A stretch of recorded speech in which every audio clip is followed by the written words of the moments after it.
चलिए स्टूडेंट्स, स्वागत है आप सभी का आपके अपने education buyer civil service YouTube channel में। आज की जो हम परिचर्चा करेंगे, मैं आपको बता दूं, आज हम चर्चा करेंगे आपके फंडामेंटल राइट्स जो पॉलिटी का चैप्टर है और बड़ा ही इम्पोर्टेंट इसकी महत्वपूर्ण भूमिका है। इसी क्लासेस में पॉलिटी के वो सारे क्वेश्चन मैं कवर कर डालूँगा जो आपसे पूछे जाते हैं सर विभिन्न एग्ज़ाम परीक्षा में। थोड़ा सा मैं आपको एक इसका ओवरव्यू दे दूं कि हम जो चर्चा करेंगे वो चर्चा तो वो किस विषय पर आपकी चर्चा होगी। देखिए, क्योंकि आपको ये पता होना चाहिए कि सर सामने जो पढ़ा रहा है वो सर कुछ आता है उसको, या वैसे ही बस पीपीटी खोल के बैठे और बस पढ़ाना शुरू कर दिए। ठीक है, तो पहले मैं अपने बारे में बता दूं, मैं एक यूपीएससी एस्पिरेंट्स और मैंने भी प्रीलिम्स को क्वालिफाई किया है। ठीक है, बट किसी कारणवश मेरा सीसैट नहीं हो पाया, लेकिन जीएस में मेरा पोर्शन ठीक ठाक रहा है। तो मैं अपने उस जीएस वाले पोर्शन को आपसे शेयर करने का प्रयास करूंगा ताकि आप भी उस विषय को अच्छे से कवर कर सकें। स्टूडेंट्स, जो पॉलिटी में बड़ा महत्वपूर्ण टॉपिकों में से एक टॉपिक माना जाता है फंडामेंटल राइट्स का टॉपिक। फंडामेंटल राइट्स आप देखोगे संविधान के पार्ट नंबर 3 में आपको मिलेगा। ठीक है, उसके साथ साथ हमने इसको यूएसए से लिया है। पहले ये 7 हुआ करते थे, परंतु एक संविधान संशोधन के माध्यम से हमने इसको, जो 44 कॉन्स्टिट्यूशन अमेंडमेंट था, जो 1978 में हटा दिया गया और उसको संविधान के भाग 12 ए में जोड़ा गया और आर्टिकल 300 में ऐड ऑन कर दिया गया, जो आप सभी जानते हैं राइट टू प्रॉपर्टी वाली बात है। मेरा उद्देश्य ये नहीं है कि आपको ये वाली इन्फॉर्मेशन दूँ, वो सारी चीज़ें आगे दूंगा, लेकिन मैं आपको एक और बात बताना चाहता है। यहाँ से अगर क्वेश्चन बनते हैं तो कितने क्वेश्चन बनते हैं। अगर मैं यूपीएससी की बात कर लूँ तो यूपीएससी में यहाँ से क्वेश्चन बनता है 1 से 2 क्वेश्चन। अगर मैं पीसीएस में बात कर लूँ, पब्लिक सर्विस कमीशन की बात कर लूँ, तो उसमें क्वेश्चन बनते हैं सर 1 से 2 क्वेश्चन। ठीक है, और जो अदर कॉम्पिटिटिव एग्ज़ाम होते हैं जिसको हम वनडे एग्ज़ाम बोलते हैं, उसमें बात कर लें तो वहाँ पर बनते हैं 2 से 4 क्वेश्चन। ठीक है, ये आप देख लीजिएगा आप किस परीक्षा की तैयारी करते हैं और कितने क्वेश्चन आपको मिलेंगे। चूँकि यहाँ से क्वेश्चन इतने मिलेंगे और ये क्लास होने वाली है लगभग 1 से 2 घंटे की क्लास होगी। और ध्यान रखिएगा, जो भी आपसे क्वेश्चन पूछा जाएगा मैं इस बात की गारंटी ले लूँगा, आप 100% इस क्लास को करने के पश्चात आपका वो क्वेश्चन गलत नहीं होगा, कभी गलत नहीं होगा। पॉलिटी से जुड़ा हुआ इस क्वेश्चन जो फंडामेंटल राइट्स का है। यहाँ तक कि जो सीरीज आपको करवाई जा रही है पॉलिटी की, जो क्विक रिवीजन सीरीज़ है, ठीक है, उसकी अगर हम बात कर लें तो वो आपके लिए बड़ा उपयोगी है। और इसको लेकर के हमने इसके जो एमसीक्यू हैं, क्या हैं एमसीक्यू हैं, वो सीरीज भी चला के रख रखी है, आप उसको भी देख सकते हैं, जो नीचे आपको मिल जाएगा इसी यूट्यूब चैनल पर। ठीक है, जो आपकी एमसीक्यू सीरीज़ है। तो चलिए समय न गवाते हुए चीज़ों को लेते हैं और आपसे परिचर्चा कर लेते हैं पॉलिटी पर।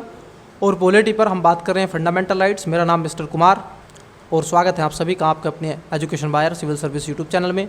चैनल को अगर आपने लाइक नहीं किया है तो इसको लाइक कर लीजिएगा, शेयर कर लीजिएगा, सब्सक्राइब कर लीजिएगा, ताकि इससे जुड़ी आपको अपडेट मिलते रहें और आप हमारे साथ में कनेक्ट रहें और हम जहाँ तक हो सके आपकी तैयारी को और ज़्यादा बेहतर कर सकें और आप अपने लक्ष्य की तरफ बढ़ सकें। तो चलिए, क्योंकि ये चैनल आपके ही लिए मैंने स्टार्ट किया है, अन्यथा मैं चैनल का कोई उद्देश्य नहीं था कि क्यों ना स्टूडेंट्स के साथ में अपनी नॉलेज को शेयर किया जाए। चलिए सर, आइए देखिए, आनंद लीजिएगा। संविधान के भाग नंबर 3 में आप देखोगे जो फंडामेंटल राइट्स हैं, अगर उनकी चर्चा अगर मैं कहूँ तो कहाँ पर की गई है सर, यहाँ पर आपको मिलेंगे मूल अधिकार। देखिए सर, यहाँ पर लिखा गया है मूल अधिकार। मूल अधिकार कहाँ से लिए गए हैं सर, तो आप देखोगे यूएसए से इनको लिया गया है।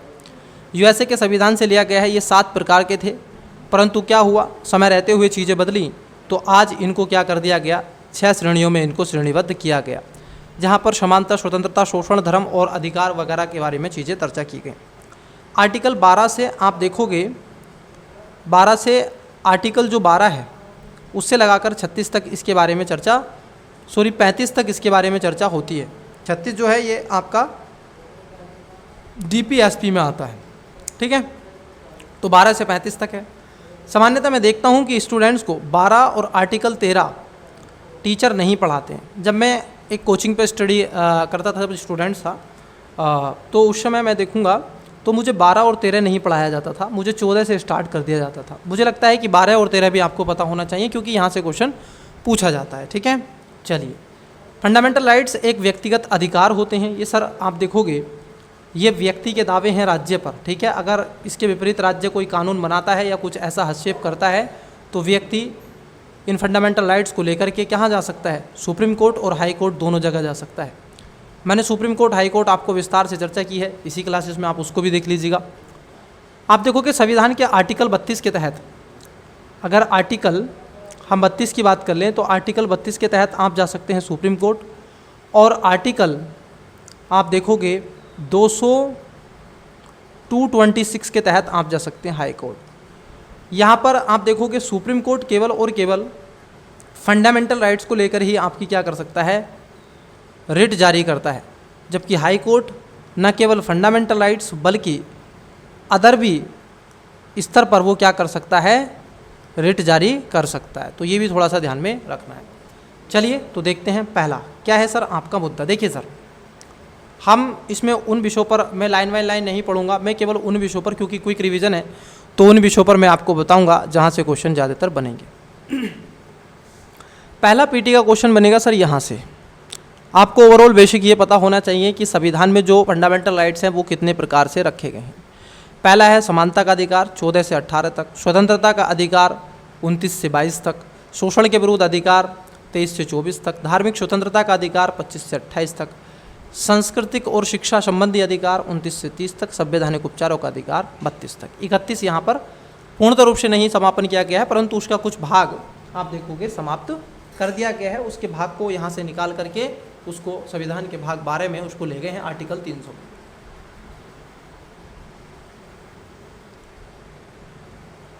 ठीक, देखिए सर, संविधान के आप देखोगे भाग नंबर 3 में इसकी चर्चा है और 12 से 35 तक विस्तार से चर्चा की गई है। अगर हम 12 की बात कर लें, मैं केवल आपको रटवाऊंगा नहीं, वो चीज़ें बताऊंगा जो जरूरी हैं। संविधान का 12 जो आर्टिकल है वो कहता है सर स्टेट की डेफिनेशन। क्या कहता है? डेफिनेशन ऑफ स्टेट, मतलब एक परिभाषा के बारे में बात करता है, ठीक है। ये केवल परिभाषा बात करता है। परिभाषा क्या है? अगर हम राज्य की बात कर ले सर, स्टेट की बात कर ले, तो स्टेट के कई ऐसे मूलभूत तत्व होते हैं जिसमें स्टेट के लिए एक गवर्नमेंट होगी, एक उसका जोग्राफिकल एरिया होगा, वहाँ पे पॉपुलेशन होगी, और एक सबसे बड़ा क्या होगा? वहाँ पर आप देखोगे सोवरेनी होगी सर। सोवरेनी का मतलब होता है कि महोदय किसी भी राष्ट्र अगर सोवरेनी वो स्टेट है, मतलब संप्रभु राष्ट्र है, तो वो दो तरीके से काम करता है। वो आप देखोगे इंटरनल और एक्सटर्नल, वो दोनों जगह अपने निर्णय स्वतंत्र रूप से ले सकता है, ठीक है। तो इसीलिए आप देखोगे इसमें रखा गया, ठीक है। इसके अगर हम राज्य के तत्व की बात कर लें तो इसमें आप देखोगे भारत की सरकार व संसद रखी गई है, राज्य के जो राज्यों की सरकार है विधानमंडल है वह है, और सभी स्थानीय प्राधिकरण और अन्य प्राधिकरण को इसके अंतर्गत रखा गया है। आर्टिकल जो 13 है ये कहता है कि सर न्यायिक प्रवलोकन की शक्ति देता है सर किसको? सुप्रीम कोर्ट को। मतलब किसकी? Judiciary review. जुडिशरी रिव्यू का मतलब यहाँ पर क्या है? जुडिशरी रिव्यू इस बात से, मैं आपको बता दूँ स्टूडेंट्स, आप मेरी वॉइस पर ज़्यादा फोकस कीजिएगा। जो मैं बोलता हूँ उन शब्दों को ज़रूर अपने दिमाग में बैठाने का प्रयास कीजिएगा, क्योंकि जो मैं लिखता हूँ वो भी मायने रखता है, परंतु जो मैं बोलता हूँ वो और भी ज़्यादा आपको मायने रखता है, ठीक है। क्योंकि मैं चाहता हूँ कि ज़्यादा से ज़्यादा आपको समझा सकूँ, जो समझा सकता हूँ ना वो चीज़ें मेरी रहती हैं। तो 13 में कहता है कि न्यायिक प्रवलोकन की शक्ति प्रदान की गई। मतलब इस बात का ये हुआ कि अगर मान लीजिए पार्लियामेंट कोई कानून बना दे, कोई पार्लियामेंट ने ऐसा लॉ बनाया है सर, और वो लॉ आपके फंडामेंटल राइट्स के क्या है विपरीत चला जाए, या फिर इन दोनों में कंट्राडिक्शन हो जाए, मतलब एक तरीके से विपरीत हो या आपके फंडामेंटल राइट्स का आप देखोगे उल्लंघन होता हो, क्या होता हो? आपके फंडामेंटल राइट्स का उल्लंघन होता हो, उस स्थिति में आप देखोगे वहाँ पर जुडिशरी रिव्यू हो जाएगा और सुप्रीम कोर्ट वहाँ पर क्या हो जाएगी? एक्टिव हो जाएगी, उस विधान का, उस कानून का आप देखोगे रिव्यू कर सकती है। ये किस में बात कही गई है? 13 में कही गई है, ठीक है। It's clear.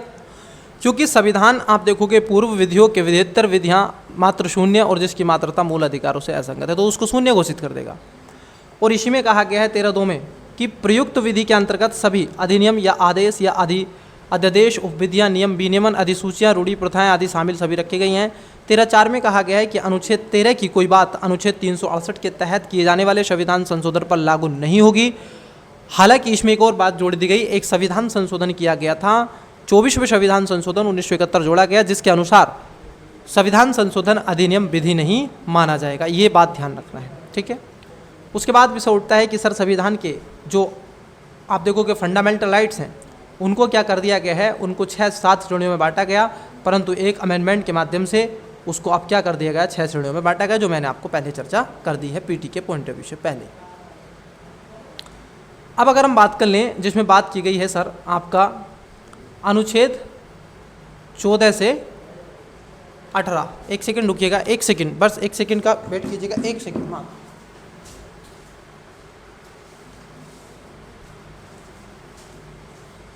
हाँ जी सर, आपसे कहा गया है कि समता का अधिकार, ठीक है, आर्टिकल 14 से 18 में। देखिए सर आर्टिकल 14 से 18 में अगर आप देखोगे समता के अधिकार की बात की गई है, मतलब ये हुआ कि सभी व्यक्ति क्या होंगे, रूल ऑफ लॉ की बात होगी। यहाँ पर सभी संविधान की मूलभूत लक्षण हैं और सभी इसके प्रति समान रूप से रखे जाएंगे।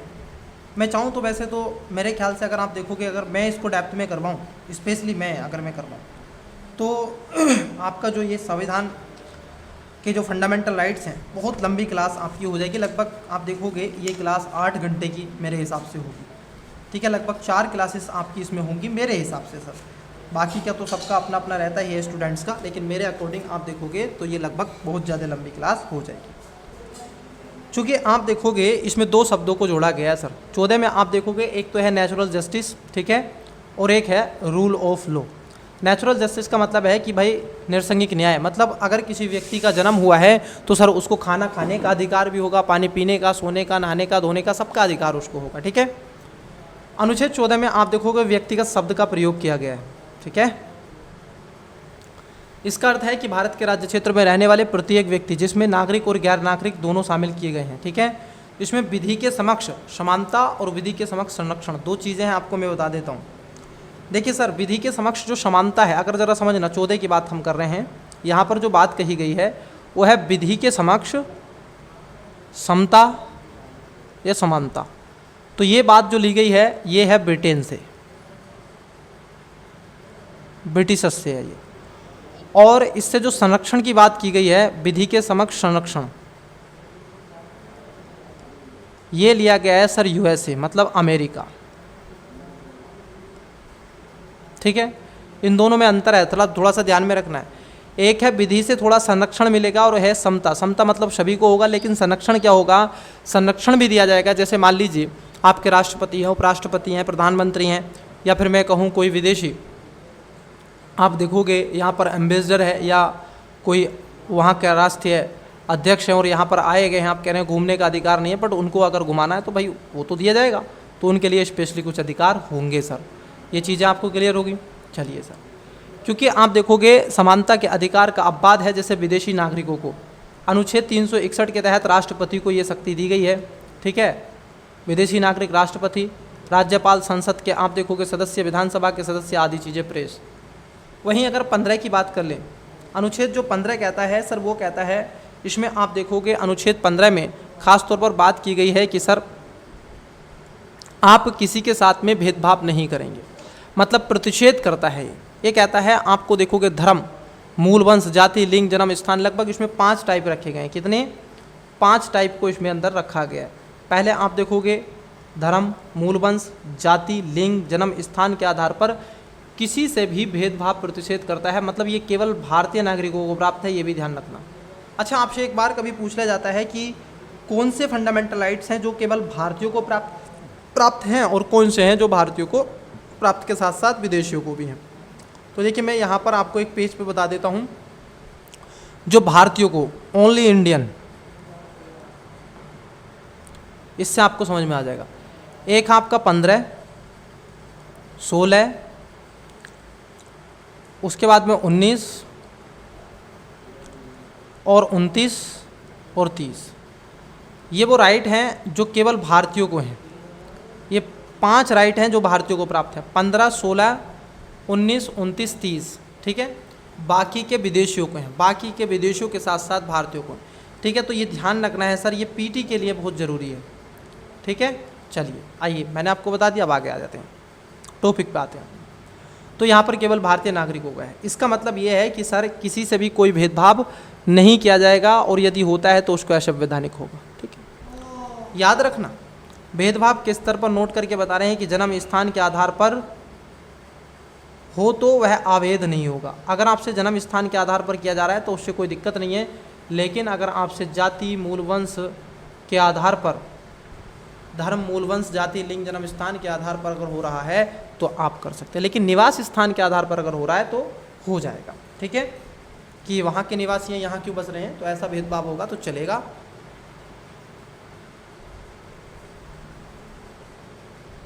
ये बात आपकी 15 में ही बताई गई है। 15.3 में खासतौर पर आप देखोगे कुछ विशेष अधिकार दिए गए हैं, जैसे बच्चों को और स्त्रियों को, ठीक है। 15.4 में आप देखोगे सामाजिक शैक्षणिक दृष्टिकोण से जो SC ST वर्ग के व्यक्ति होते हैं उनको लेकर के आप देखोगे कुछ विशेष उपबंध करता है अनुच्छेद 15, तो उनका उल्लंघन नहीं माना जाएगा। 16 की बात कर लें, और उसके साथ साथ EWS का कोटा भी थोड़ा सा ध्यान में रखिएगा, ठीक है। वो क्या करता है, 15.6 और 16.6, ठीक है, इसको भी थोड़ा सा ध्यान में रखना है। 16 कहता है कि सर विधि के समक्ष 16 कहता है कि समान नियोजन में समान अवसर, मतलब आप देखोगे नियोजन में आप देखोगे समान अवसर आपको दिया जाएगा, ठीक है, सभी को, मतलब इक्वलिटी ऑफ अपॉर्चुनिटी होंगी। ऐसा नहीं होगा कि एक वर्ग को आप छोड़ गए और दूसरे वर्ग को ही देख लिया, सबको इक्वल देखने का प्रयास किया जाएगा। लेकिन इसमें कुछ अपवाद दिए गए हैं कि सर यदि उनका प्रतिनिधित्व नहीं है या उनकी स्थिति ऐसी नहीं है तो उनको इसमें आप देखोगे लाया जाएगा। जो संविधान का आर्टिकल 16.4 और 16.5 SC ST की बात करता है और EWS के कोटा या फिर रिजर्वेशन की बात करता है। इट्स क्लियर या नो, ठीक है। चलिए सर, उसके साथ साथ इंदिरा साहनी वाले एक मामले में कहा गया था कि सर अभी निर्धारित किया गया था कि आरक्षण 50% से अधिक नहीं होगा, मतलब इन्होंने ये नहीं कहा गया था अधिक नहीं होगा, इन्होंने ये बोला है, लेकिन इसका मतलब ये नहीं है बढ़ाया नहीं जाएगा। आज अगर भारत में देखें तो लगभग अगर 100 सीटें आपकी निकल रही हैं तो उसमें ध्यान रखना लगभग 56% सीटें क्या हैं, रिजर्व हो गई हैं। मात्र 44% सीटों पर ही क्या है, आपका कंपटीशन है, और उस कंपटीशन में आप भी हैं और रिजर्व वाले भी हैं। ये आपको पता होना चाहिए। इट्स क्लियर या नो, ठीक है। तो ध्यान रखना क्यों हो गया, पहले 50 था, पहले लगभग आप देखो 50 के आसपास था, अब तो ज़्यादा हो गया सर, मैं गलत बोल रहा हूँ, 58 या 59 के आसपास है आज, 59 के आसपास। पहले लगभग 49 के पॉइंट कुछ में रहता था, लेकिन अब 10% तो सर EWS का भी तो कोटा हो गया ना। किसका हो गया, 10% EWS। और अब तो फेक सर्टिफिकेट बन रहे हैं सर, लोग IAS PCS बन रहे हैं फेक सर्टिफिकेट ले लेके, ठीक है। तो इसको भी थोड़ा सा ध्यान में रखना है। चलिए आइए सर देखते हैं आगे। इसके बाद विषय उठता है कि सर इसमें मामले में इस बात को कहा गया 16.4 में और 16.4 में राज्य द्वारा आरक्षित प्रदान की गई शक्तियों पर कुछ सीमाएं निर्धारित कर दी जाएंगी।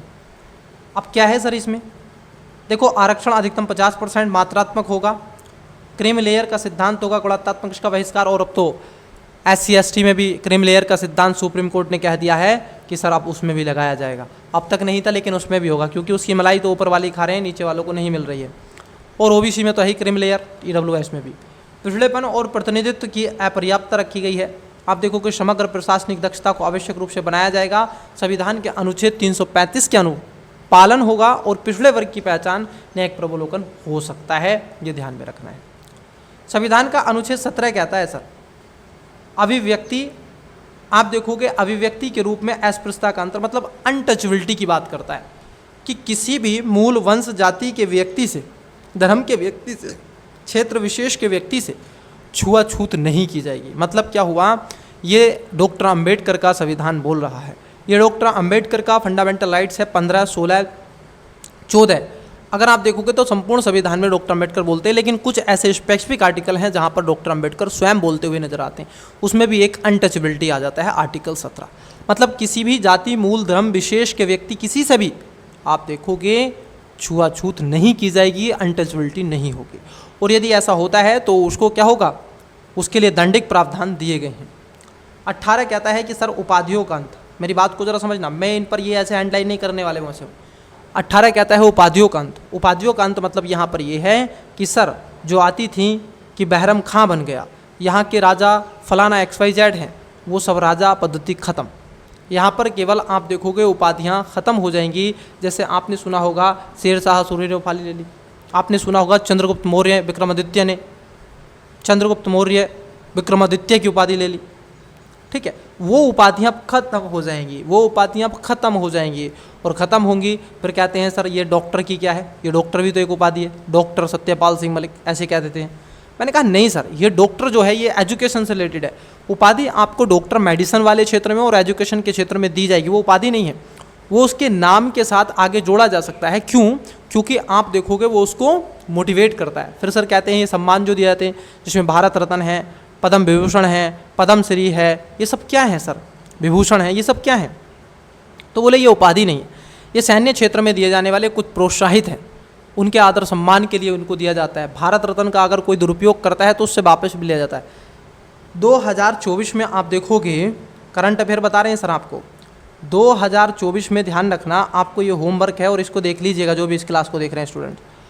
आपको भारत रत्न के बारे में, जो भारत रत्न है उसको पढ़ लेना सर। उसमें कितने व्यक्तियों को दिया गया? 5 को। 2023 में जो दिया गया था वो दिया गया था 3 को, और 2 व्यक्ति इसमें 2024 में लगते ही ऐड कर दिए गए, तो 5 सदस्यों को दिया जाता है। ये ध्यान रखना, हमेशा जो है आप देखोगे भारत रत्न आज तक का रिकॉर्ड है वो कब तक दिया गया है, वो हमेशा 3 व्यक्तियों को ही दिया गया है। लेकिन इस बार क्या हुआ, हमने पहले ही 2 व्यक्तियों को और ऐड ऑन कर लिया, तो 2023 में 3 और 2024 में 2, तो कुल मिलाकर के 5 सदस्यों को, 5 व्यक्तियों को एक साथ दिया गया।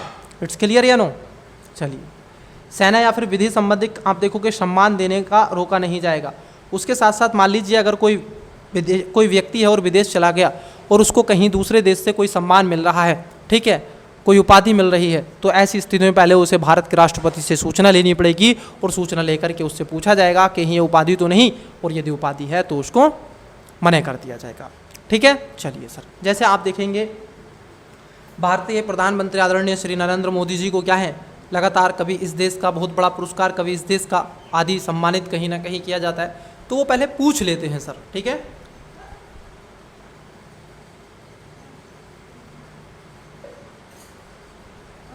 उसका रीज़न क्या है? उसका रीज़न है संविधान का आर्टिकल 53 क्योंकि उसमें कहा गया है, 52 में कहा गया है भारत के एक राष्ट्रपति होगा, 53 में कहा गया है महोदय कि जितने भी कार्य अगर होंगे अंतर्राष्ट्रीय स्तर पर वो सब राष्ट्रपति की अध्यक्षता में होंगे, उनके उपलक्ष्यता में वो कहीं ना कहीं होंगे, उनकी उपलब्धता में होंगे, ठीक है, वो वहाँ पर सुनिश्चित होंगे। चलिए आगे देखते हैं स्वतंत्रता का अधिकार।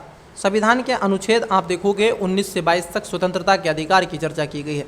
स्वतंत्रता मतलब स्वतंत्रता है कि सर आप सुरक्षा से, विदेशी आप देखोगे राज्यों के साथ मैत्रीपूर्ण संबंध से, लोक स्वास्थ्य में, ठीक है, ये सारी स्वतंत्रताएं क्या है सर? घूमने की स्वतंत्रता, बोलने की स्वतंत्रता, भारत देश के अंदर भ्रमण करने की स्वतंत्रता, अपने आप को विकसित करने की स्वतंत्रता, संगठन बनाने की स्वतंत्रता, अपने लिए कुछ ऐसी जीविका यापन करने की स्वतंत्रता, कुछ ऐसे उद्योग इंडस्ट्री लगाने की स्वतंत्रता, ये सारी स्वतंत्रताएं हमें कहाँ से मिलती हैं? प्रेस की स्वतंत्रता, ये सब की सब स्वतंत्रताएं मिलती हैं संविधान के अनुच्छेद 19 से। चलिए देख लेते हैं सर, ठीक है, क्या है स्वतंत्रता इससे आपको मिलती हैं, और इसमें 6 प्रकार की स्वतंत्रताएं हैं। चलिए देखिए, संविधान के अनुच्छेद 19 में 6 प्रकार की स्वतंत्रताएं दी गई हैं। 19(1) में आप देखोगे 6 स्वतंत्रताएं हैं, जिसमें 2 से 6 तक इसके युक्त निर्बंधन की भी स्वतंत्रता दी गई, जैसे प्रेस की स्वतंत्रता, व्यावसायिक विज्ञापन की स्वतंत्रता, सूचना का अधिकार, फोन टैपिंग के विरुद्ध अधिकार आदि के अंतर्गत आते हैं। 2 में आप देखोगे इसके अंतर्गत निर्बंधन है, जैसे राष्ट्रीय सुरक्षा के विषय पर आपके जो फंडामेंटल राइट्स हैं रोक दिए जाएंगे, विदेशी राज्यों के साथ संबंधी महत्वपूर्ण लोक व्यवस्था, शिष्टाचार, सदाचार, न्यायालय की अवमानना और मानहानि इत्यादि मुद्दों पर आप देखोगे आपके फंडामेंटल राइट्स को रोक दिया जाएगा। इट्स क्लियर या नो? उसके बाद है आप देखोगे इंस्ट्रीमेंट टू एन ऑफेंस, मतलब अपराध उद्दीपन, भारत की संप्रभुता और अखंडता के विषय में। उसके साथ साथ आप देखोगे न्यायिक निर्णयों के अनुसार सूचना का अधिकार संविधान के अनुच्छेद 1 के कै में शामिल किया गया, फिर भी स्थिति को स्पष्ट रूप से यह सूचना का अधिकार अधिनियम 2005 द्वारा नागरिकों को अधिकार दे दिया गया। फिर विषय उठता है कि सर 20 कहता है कि सर अपराधों के लिए दोष सिद्धि से संरक्षण। पहला कि सर किसी भी व्यक्ति को आप देखोगे मूलभूत दंड विधियों के द्वारा संरक्षण दिया गया है, मतलब अपराध निर्धारण कृत्य के समय से ही विधि के अनुसार उसको रखना होगा। दूसरा आप देखोगे एक अपराध के लिए एक से अधिक बार आप देखोगे सजा नहीं दिया जाएगी। मान लीजिए ए ने बी को क्या कर दिया, थप्पड़ मार दिया, और मान लीजिए किसी देश के अंदर ए को अगर बी को थप्पड़ मारा तो उसका एक कानून है कि आपको 20 साल की सजा होगी, आपने इसको थप्पड़ क्यों मारा। अब मान लीजिए उसने थप्पड़ नहीं मारा और आप कह रहे हैं कि इसने थप्पड़ मारा, सजा काट दी, फिर मार दे सकता है क्या, मार सकता है? नहीं सर, फिर नहीं मार सकता, क्योंकि सजा तो उसने इलीगल तरीके से काटी है, फिर वो मार नहीं सकता, परंतु सजा काट ली है। तो ये एक कॉन्ट्राडिक्शन है। बट अगर मैं आपको बता दूं, एक अपराध के लिए आप कहेंगे सर इसने मेरे को थप्पड़ भी मारा और फिर थप्पड़ मारा तो इसने थप्पड़ ही था, चाहे 50 मारे लेकिन थप्पड़ मारे, तो एक बार उसको सज़ा होगी। ऐसा नहीं होगा कि पहले उसको 5 साल की सज़ा हो गई, अब उसको और 5 साल की होगी, अब उसको 5 साल की, ऐसा नहीं होगा, एक ही बार होगा। जो मूलभूत दंडिक विधियां हैं वो पहले जो हो चुकी हैं सर उसका विषय रहेगा अलग, जो कहीं ना कहीं अब तत्कालीन, जैसे मान लीजिए मैं आपको बताता हूँ, एक इंसिडेंट हुआ था भारत में, जो एक महिला थी, दिल्ली में वो एक्सीडेंट हुआ था, उसका बलात्कार किया गया और उसको फेंक दिया गया था, उसकी डेड बॉडी को मार दिया गया था। उसमें कई ऐसे संलिप्त थे व्यक्ति, ठीक है। उसका केस का नाम आप देखोगे निर्भया हत्याकांड था, वो निर्भया रेप था, ठीक है। तो वो मुद्दा बड़ा ही ज्वलंत मुद्दा भारत के अंदर बना। दिल्ली उस समय बंद हो गई थी, बहुत ज़्यादा धरना प्रदर्शन हुआ क्योंकि छात्रा थी वो, तो उसके साथ में रेप हुआ, परंतु उसमें जो एक रेपिस्ट था उसकी उम्र 18 वर्ष नहीं थी, वो छोटा था। अब 18 वर्ष से कम के उम्र के बच्चे के लिए कोई प्रावधान नहीं था, जो आप देखोगे रेपिस्ट से हो, रेप से रिलेटेड हो, तो उस स्थिति में वहाँ पर तभी कानून बनाया गया, लेकिन उस व्यक्ति को, उस बच्चे को, उस लड़के को सज़ा नहीं हुई थी। आज वो आप देखोगे साउथ इंडिया में किसी स्टेट में, शायद कर्नाटक, केरल में, बड़ा अच्छा वो जीवन व्यतीत कर रहा है, वो सुधर गया है और सुधरा हुआ पहले भी था, परंतु ऐसे व्यक्तियों की संगत में आकर के उसका ब्रेन वॉश किया गया, वगैरह वगैरह चीज़ें हैं। खैर, तो इस पर एक विषय रहा, ठीक है। चलिए, तो 20(2) कहता है कि एक से अपराध के अधीन आप देखोगे दंडित नहीं किया जा सकता, और किसी भी व्यक्ति को, समझना, जो 3 है 20(3) कहता है कि सर किसी भी व्यक्ति को उसके अपने ही विरुद्ध, जैसे ए को पीटा गया, पीट से कहा गया चलो बोलो मैंने ही इसका पीटा है, मैंने इसको मारा है, मैंने इसको मारा, तो बी को कभी भी आप देखोगे पीटा नहीं जाएगा, या फिर पुलिस इन्वेस्टिगेशन करते समय उससे इस बात को नहीं कहेगी कि अपराध को स्वीकार करो। मान लीजिए अगर आप जो वीडियो देख रहे हैं, बाय द वे आपके रिलेटिव में या फिर आप जिसको जानते हो उसको कुछ ऐसा हो जाए, तो उससे कह देना कि भैया अगर पिटाई से बचना चाहते हो और ये कह रहे हैं कि मैंने अपराध किया, बोलो तुमने अपराध किया है। अगर ये बुलवा रहे हैं, आपसे ज़बरदस्ती कर रहे हैं, नहीं मान रहे, पिटाई का नंबर है, तो आप उसको स्वीकार कर लेना, बोल रहे हाँ मैंने ही किया है। क्योंकि आप देखोगे जब आपको मजिस्ट्रेट के सामने पहुँचाया जाएगा तो मजिस्ट्रेट आपसे साक्ष्य मांगेगा, उनसे कहेगा साक्ष्य दो, तो आप जाकर के जब बोलेंगे कि देखिए यहाँ पर कहा गया है 20(3), वो कहता है किसी भी व्यक्ति को अपने विरुद्ध साक्षी होने के लिए बाध्य नहीं किया जाएगा। अब आपने क्या कर दिया है, मुझे बाध्य किया है, ठीक है, तो यही मुद्दा है सर इसमें। वहाँ पर वो जो आपने रिकॉर्ड किया था वो सब इलीगल हो जाएगा, वो खारिज कर दिया जाएगा, क्योंकि सबूत जुटाना पुलिस का काम होता है और पुलिस आपको नहीं दूसरों से सबूत जुटाएगी, ठीक है। चलिए, आपसे केवल हिंट्स लेगी बस, फिर वो आपको वो केस वहीं पर आप देखोगे नहीं चल पाएगा। आर्टिकल 21 में जो देखोगे आप, एक मिनी संविधान के रूप में मैं इसको कहता हूँ, क्योंकि ये लाइफ, एक तो पहली बात प्रमाण की बात करता है लाइफ, उसके बाद पर्सनल लिबर्टी की बात करता है, दैहिक स्वतंत्रता, मतलब मेरे शरीर पर मेरा अधिकार है सर। मतलब इसमें कहा गया है कि व्यक्ति को उसके प्रमाण, लाइफ और दैहिक व विधिक द्वारा स्थापित प्रक्रिया प्रोड्यूसर स्टेब्लिश बाय लॉ के अनुसार ही वंचित किया जाएगा, अन्यथा नहीं, ठीक है, एकदम ऐसे। मतलब आप देखोगे 21 में बताया गया है कि सर जीवन जीने का अधिकार है सर आपको, ठीक है। जीवन कैसा होगा, गरिमापूर्ण जीवन जीने का अधिकार होगा। कैसा, गरिमापूर्ण जीवन जीने का अधिकार होगा, जिसमें व्यक्ति गरिमा के साथ अपना जीवन व्यतीत कर सकता है, ठीक है। उसको अच्छा पानी मिले, खाने के लिए खाना, पीने के लिए पानी, रहने के लिए मकान, चलने के लिए सड़क, सोच के लिए शौचालय, पढ़ने के लिए विद्यालय और स्वास्थ्य के लिए अस्पताल आपका होना बहुत ज़रूरी है, और रोज़गार भी बहुत ज़रूरी है, अच्छा इंफ्रास्ट्रक्चर होना बहुत ज़रूरी है। तो उसमें इस चीज़ को क्या था, वर्णित किया गया। साथ ही साथ आप देखोगे ये भी व्यक्तिगत शब्द का उल्लेख किया गया है। 19 कहता है कि आप देश के अंदर आंतरिक क्षेत्रों में भ्रमण कर सकते हैं, परंतु 21 में कहा गया है कि आप बाहरी देशों में इंटरनेशनल स्तर पर भी आप क्या कर सकते हैं, विजिट कर सकते हैं, घूम सकते हैं, टूरिस्ट में जा सकते हैं। और इसी से रिलेटेड था आपका, आप देखोगे कौन सा था, इंदिरा साहनी केस था, कौन सा केस था, ठीक है, उसको आप ध्यान में रखेंगे। चलिए सर, आप देखोगे उसके साथ साथ यह है अंततः भारतीय नागरिकों के साथ विदेशियों को लागू होता है। विधि द्वारा स्थापित प्रक्रिया में मूल संबंध ब्रिटिश राजनीतिक व्यवस्था है। नोट की बात कर लें तो सर्वोच्च न्यायालय के अनुसार विधि द्वारा स्थापित क्रिया यथोचित आप देखोगे ड्यू प्रोसेस ऑफ लॉ के रूप में कहीं ना कहीं शामिल की गई है। सर्वोच्च न्यायालय ने 21 में कहा गया है कि उदार आप देखोगे निर्वचन करते हुए अधिकारियों को शामिल किया गया। जैसे आइए देख लेते हैं इसके बारे में। इसमें लगभग आप देखोगे जब आप लक्ष्मीकांत पढ़ते हैं, मैंने तो लक्ष्मीकांत को पढ़ा तो छोड़िए, मैंने पिया है उसको बड़े अच्छे से, बहुत बार मैं पढ़ चुका हूँ। अगर तुमने मेरी बुक लक्ष्मीकांत देख ली तो आप कहेंगे सर क्या करा है आपने इसको, क्योंकि मेरी आदत है पेन उस पर चलाना, जो चीज़ मैं पढ़ता हूँ उस पर पेन से कुछ नोट डाउन कर देता हूँ।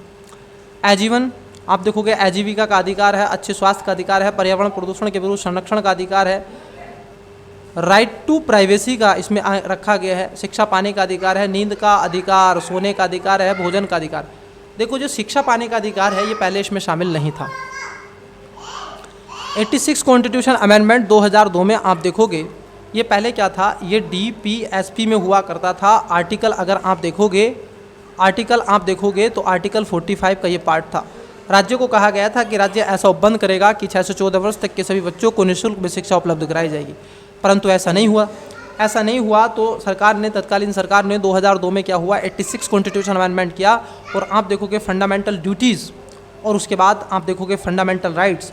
इसमें क्या हुआ, फंडामेंटल राइट्स के आर्टिकल 21 में, किसमें, आर्टिकल आप देखोगे आर्टिकल 21 के अंतर्गत ए डोला गया अलग से, और इसमें क्या कर दिया गया, 6 से 14 वर्ष तक के सभी बच्चों को निःशुल्क में शिक्षा प्राप्त करने का अधिकार है अपने आसपास के स्कूलों में। और फंडामेंटल जो ड्यूटीज़ थी उसमें भी इस बात को रखा गया कि सब पेरेंट्स जो भी होंगे उनका ये कर्तव्य होगा कि अपने बच्चों को 6 से 14 वर्ष तक के सभी बच्चों को आप क्या करें, शिक्षा दिलवाएं। ठीक है, भोजन का भी अधिकार है सर, आप उससे भोजन नहीं छीन सकते हैं। ठीक है, ये सारी चीज़ें एक मिनी है, इसमें लगभग 34 हैं लगभग आसपास। ठीक है, चलिए 22 में क्या है, 22 में आप देखोगे 22 में कहा गया है कि अपराध को लेकर के, मान लीजिए कुछ दशाओं में गिरफ्तारी से निषेध के संरक्षण की बात करता है। मतलब ये हुआ कि अगर मान लीजिए किसी व्यक्ति ने कोई कृत्य किया है तो उसको सर यह जानने का अधिकार होगा कि सर मुझे क्यों वाई, ठीक है, गिरफ्तार किया जा रहा है, क्यों अरेस्ट किया जा रहा है। ठीक है, ये उसको जानने का अधिकार है। और मान लीजिए किसी व्यक्ति को अगर गिरफ्तार कर लिया गया तो उसको 24 घंटे के अंतर्गत आप देखोगे निकटतम जो मजिस्ट्रेट होगा, न्यायिक होगा, तो वहाँ पर उसको पहुँचने का अधिकार होगा 24 घंटे में। फिर विषय उठता है कि सर ये जो 24 घंटे आप बता रहे हैं, क्या इसमें जो टाइम है, जो आप देखोगे जाने का यातायात का जो टाइम है, क्या वो इसके अंदर शामिल है? तो मैं कहूँगा नहीं, यातायात के टाइम को इसमें शामिल नहीं किया गया है। ठीक है, इसको थोड़ा सा ध्यान में रखना है। ठीक है, चलिए सर, उसके बाद आप देखोगे, उसके बाद विषय उठता है सर आपका कि सर ये आप देख रहे हैं गिरफ्तारी से निषेध है। मतलब आप देखोगे दंडात्मक गिरफ्तारी जिसको बोलते हैं पेनेटिव डिटेक्शन और अरेस्ट के लिए जारी की गई है। किसी व्यक्ति पर कोई अपराध करने का संदेह है, या देखो एक तरीके से एक व्यक्ति को जैसे मान लीजिए प्रिवेंटिव डिटेक्शन किया जा सकता है। मतलब अगर किसी देश के अंदर, मान लीजिए भारत की हम बात कर लें, तो 22 के तहत किसी व्यक्ति को संदेह के आधार पर डिटेक्शन अरेस्ट किया जा सकता है। ठीक है, डिटेक्शन अरेस्ट किया जा सकता है, प्रिवेंटिव डिटेक्शन किया जा सकता है। क्यों? उसका एक रीज़न है। मान लीजिए अगर वो देश के अंदर क्या कर दे, अशांति पैदा कर दे, तो ताकि वो अशांति पैदा ना करे, देश के अंदर शांति बनी रहे, इसलिए कहीं ना कहीं उस पर क्या लगाया जाएगा, प्रिवेंटिव डिटेक्शन लगाया जाएगा। और ये अधिकार दिया गया है पुलिस अधिकारी को। किसको दिया गया है? पुलिस अधिकारी को ये अधिकार है कि अगर उसको जो महसूस लगता है कि XYZ व्यक्ति विद्रोह कर देता है, उग्र फैला देता है, तो उसको रोका जाना चाहिए, उसको गिरफ्तार कर लो। ठीक है, अपराध सिद्ध हो गया तो उसको कारावास में जाने से जरूरी है, और निवारक निषेध के बारे में चीज़ें कर दी गई हैं। ठीक है, ये सारी चीज़ें मैंने आपको बता दी हैं। चलिए सर, जब किसी व्यक्ति को निवारक निरोध के विधि के आप देखोगे अधीन गिरफ्तार किया जाता है, तो ऐसे व्यक्ति को 3 माह से तक अभिरक्षक के रूप में कर दिया जा सकता है। लेकिन अगर मान लीजिए आपको लगता है कि 3 नहीं, इसको 4 महीने करना है, तो सर उसके लिए क्या करेगी, पार्लियामेंट एक कानून बनाएगी या फिर एक कमेटी बनेगी, जब जा करके उसको चीज़ें बना दी जाएगी। अगर मान लीजिए गिरफ्तार व्यक्ति को 3 माह से अधिक के लिए निरुद्ध करना चाहती है तो उसे सलाहकार बोर्ड प्रतिवेदन प्राप्त करना होगा। एक सलाहकार बोर्ड बनेगा। सलाहकार बोर्ड में उच्च न्यायालय और वर्तमान पूर्वभूत न्यायाधीश और उच्च न्यायालय के न्यायाधीश बन सकने की अर्हता रखने वाले व्यक्ति को उसके अंदर एक बोर्ड बनाएगा। क्या बनेगा? ये पार्लियामेंट नहीं बनाती है, एक बोर्ड बनता है, ठीक है, और इस बोर्ड के माध्यम से चीज़ें होती हैं। इस प्रकार निरुद्ध व्यक्ति को यथाशीघ्र ही निषेध के आधार पर सूचित किए जाएंगे, किंतु तथा प्रकट नहीं किए जाएंगे, और जिन्हें प्रकट करना होगा निरोध निवारक आदि चीज़ें रखी गई हैं। यहाँ तक चीज़ें क्लियर हो गई होंगी मुझे लगता है, कोई इसमें दिक्कत नहीं हो रही, ठीक है। इसीलिए भारत सरकार के पास कुछ ऐसे कानून भी हैं। संसद को यह शक्ति है कि वह विधिक करे तो निवारक निरोध में अधिकतम आप देखोगे कितनी होगी, 22 का प्रयोग करते हुए संसद निवारक निरोध से संबंधित कई कानून बनाए हैं। जैसे उदाहरण के लिए आप देखोगे मीसा है और उसके साथ साथ NSA है, इसको बोलते हैं नेशनल सिक्योरिटी एक्ट है, और उसके साथ साथ आप देखोगे मीसा है, तो ये बनाए गए हैं। उसके बाद आता है सर आपका नेक्स्ट, जिसको बोलते हैं शोषण के विरुद्ध अधिकार। क्या बोलते हैं? शोषण के विरुद्ध अधिकार, जिसमें कहा गया है सर 23 से 24 तक। देखो संविधान का जो 23 कहता है, ये कहता है मानव के दुर्व्यापार और बाल श्रम का निषेध करता है। मतलब इसमें 2 बातें बताई गई हैं। एक कहा गया है कि जो ह्यूमन है उसका सर आप ट्रेड नहीं कर सकते। क्या नहीं कर सकते? ट्रेड। अगर कोई व्यक्ति मान लीजिए ह्यूमन को बेच रहा है, क्या कर रहा है? बेच रहा है, तो उसके प्रति कार्रवाई होगी किसके तहत? 23 के तहत। उसके साथ साथ आप देखोगे 18, मतलब मैं कहूँगा कि 14 वर्ष से कम आयु का अगर एज का कोई बच्चा कहीं कंपनी में, दुकान में, रेस्तरां में, होटल में, कहीं भी अगर वो काम पे दिखाई दे रहा है तो वो भी एक अपराध माना जाएगा, और इसीलिए इसको रोकने का प्रयास किया जाएगा। इट्स क्लियर या नो? मुझे लगता है कि इससे ज़्यादा आपको और ज़रूरत नहीं हो सकती है, क्योंकि यही चीज़ें इसके अंतर्गत बताई गई हैं, तो इसी चीज़ पर मैं आपसे डिस्कस करूँगा। इट्स क्लियर या नो? फिर कई विषय उठते हैं, हालांकि मैं इसको डेप्थ में थोड़ा सा बाढ़ दूँ आपको। देखिए क्या है विषय। एक उठता है कि सर जो आपने देखो कि डांस इंडिया डांस में, भाई डांस इंडिया डांस में बच्चे क्या है? डांस कर रहे होते हैं सर, वो अपने माँ बाप के बच्चों के सपनों को पूरा कर रहे होते हैं। वो उनके सपने नहीं होते हैं। भाई 2 साल 3 साल के बच्चे को कुछ नहीं पता होता है, 5 साल के बच्चे को कुछ पता नहीं होता है उसको करना क्या जीवन में, ठीक है, उसको सही से रिलेशन नहीं पता होता है, और वो डांस कर रहा होता है, ठीक है। तो उसकी पेरेंट्स जो होते हैं वो उसको पूरा करते हैं, पीट पीट कर सिखाते हैं, तो बच्चे के साथ तो दुरुपयोग ही होता है। उसको सिंगिंग सिखाते हैं, डांस सिखाते हैं, ये करवाते हैं, वो करवाते हैं, कई सारी चीज़ें। हालांकि उनकी एजुकेशन प्रभावित नहीं होती, परंतु कानून उसके लिए भी बनना चाहिए, ठीक है। चलिए, तो दुर्व्यापार और बाल श्रम का निषेध करता है सर इसमें, किसमें? 23 में। अगर ऐसा होता है तो उसके साथ आप देखोगे दंडिक कार्रवाई कर दी जाएगी। इन सब के अलावा आप देखोगे, इन सब के अलावा यह अधिकार नागरिक और गैर नागरिक, पहली बात, दोनों को उपलब्ध किया गया है। किसी व्यक्ति ने केवल आप देखो खिलाफ, बल्कि व्यक्तियों के समूहों के खिलाफ भी ये हो सकता है। मानव व्यापार आप देखोगे क्या है? जैसे मनुष्यों के क्रय विक्रय की बात कर दी गई है। महिला और बच्चों के अनैतिक, भाई ये तो होता है, ह्यूमन ट्रैफिकिंग बहुत ज़्यादा होती है सर। महिलाओं को आज आप देखोगे मध्य एशिया, चाहे उसमें ताइवान हो, बांग्लादेश अब चल रहा है, म्यांमार हो, भूटान हो, पाकिस्तान हो, नेपाल हो, यहाँ तक कि आप देखोगे जो थाईलैंड हो, इंडोनेशिया, मलेशिया, इन सारे देशों से बहुत अधिक मात्रा में, खासतौर बर्मा से, म्यांमार से महिलाओं को लाया जाता है और भारत जैसे देश के अंदर उनको बेच दिया जाता है, उनको सेक्सुअल इंडस्ट्री की तरफ ढकेल दिया जाता है, ठीक है। दिल्ली जैसे, मुंबई जैसे, चेन्नई जैसे, कोलकाता जैसे बड़े बड़े शहरों में आज वो इस तरीके से सेक्स वर्कर के रूप में काम कर रहे हैं, वेश्यावृत्ति में संलिप्त उनको कर दिया गया है। दास प्रथा का कोई भी स्वरूप हो सकता है। इस तरह के कृत्य को दंडित करने के लिए अनैतिक दुर्व्यापार निवारण आप देखोगे 1956 बनाया गया। 24 क्या कहता है सर? 24 को जरा समझ लीजिए। वो कहता है कि अनैतिक कार्यों में संलिप्त, देखिए अनुच्छेद 24 कहता है कि कारखानों आदि में बच्चों के नियोजन का प्रतिबंध लगाता है कि आप देखोगे, अगर आप देखोगे कि जो बच्चे हैं अगर आप उसकी बात कर लें, जो बच्चे हैं सर, बच्चे तो बड़े मन के सच्चे होते हैं ना, तो बच्चे आप देखोगे कभी कभी क्या होता है, आपने चाय के ढाबे पर छोटू 1 कप चाय बना बेटा, छोटू बन गया चाय वाला। हर जगह छोटू मिलेगा, कुलची छोले पे छोटू मिलेगा, होटल में रेस्तरां में प्लेट धोता हुआ छोटू मिलेगा, वेटर पे छोटू मिलेगा। अब ये छोटू अगर है तो सर आप देखिए उसकी एज कितनी है। अगर उसकी आयु 14 वर्ष से कम है तो दंडिक कार्रवाई है। हमारे यहाँ पर 18 वर्ष से नीचे की जिसकी आयु होती है उसको सर बच्चा ही कहा जाता है, टीन एज कहा जाता है उसको सर, ठीक है, ये ध्यान में रखना है। तो इसलिए उससे कम आयु के किसी व्यक्ति को कारखाने में कहीं पर भी काम नहीं करवाया जाएगा। परंतु कुछ ऐसे कारखाने हैं जहाँ पर बच्चे काम करते हैं। आपने कभी डायमंड देखा है? आपने कभी जीवन में वो फैक्ट्री देखी है जहाँ पर आप मोतीदार अंगूठी रिंग यूज करते हैं, उसमें जो मोती होता है उनको जो घिसने का काम करते हैं, पत्थर को घिसने का काम जो करते हैं, पत्थर के रंग बिरंगी कुछ चीज़ें बनाने का जो काम करते हैं, चूड़ी कारखाने में आपको छोटे बड़े ऐसे एमएसएमई सेक्टर में आपको कहीं ना कहीं बच्चे बहुत अधिक मात्रा में लगे हुए मिलेंगे। परंतु सर तो कानून तो है, लेकिन वो सब सारी चीज़ें इलीगली तरीके से होती हैं, किसी के पेरेंट्स नहीं हैं तो किसी पर बहुत ज़्यादा दबाव है, इसलिए बच्चे भी उसमें काम करते हैं। ठीक है, कारखाना या खान या फिर काम करने के लिए नियोजित नहीं किया जाएगा, अन्यथा परिसंकट में नियोजित नहीं लगाया जाएगा। ठीक है, कोई संकट है तो ऐसी स्थिति में उसको छोड़ दिया जाएगा कि ठीक है आप कर सकते हैं। अगर आप उसमें भी थोड़ी बहुत चीज़ों को देखते हुए फिर आता है सर धर्म की स्वतंत्रता के बारे में। धर्म की स्वतंत्रता का मतलब होता है, आप देखोगे धर्म को लेकर के कि सर आप क्या करेंगे 25 में अंतःकरण, व्यक्ति को अंतःकरण की स्वतंत्रता दी गई है। जैसे धर्म को मानने, आचरण करने, प्रचार करने की स्वतंत्रता 25 देता है, क्योंकि वो अपने धर्म के प्रति आर्थिक, वित्तीय, राजनीतिक और अन्य लौकिक जो क्रियाकलाप में विनियमन निर्बंधन करे, सामाजिक कल्याण और सुधार के लिए सार्वजनिक प्रकार के हिंदुओं के धार्मिक संस्थाओं को और हिंदुओं के सभी वर्गों को अपने लिए क्या है अनुभागों को खोले, सभी के लिए खुलेंगे सर, मंदिर भी खुलेंगे, मस्जिद भी, सारी चीज़ें।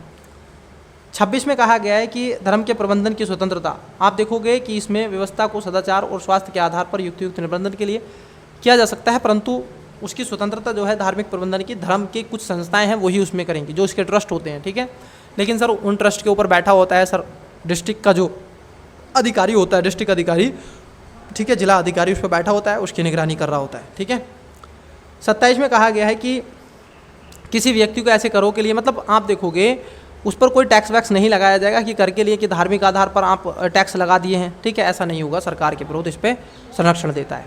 ठीक है, सरकार से बचाता है। उसके बाद आप देखोगे 28 की अगर बात कर ली जाए, 28 कहता है क्या, देखिए 27 में कहा गया है कि कर लगाने से निषेध है, मतलब निःशुल्क नहीं लगाया जाएगा, धर्म के आधार पर ऐसी कोई अभिवृत्ति नहीं होगी, इसकी बात क्या है यहाँ पर कर दी गई है। इट्स क्लियर या नो? मुझे लगता है कि चीज़ें क्लियर हो गई होंगी।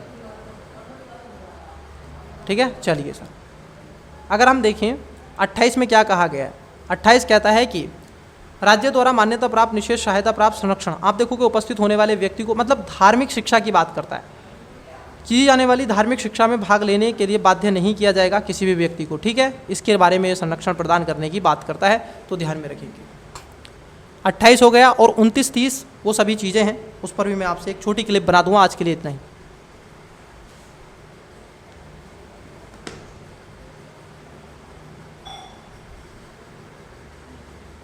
हेलो।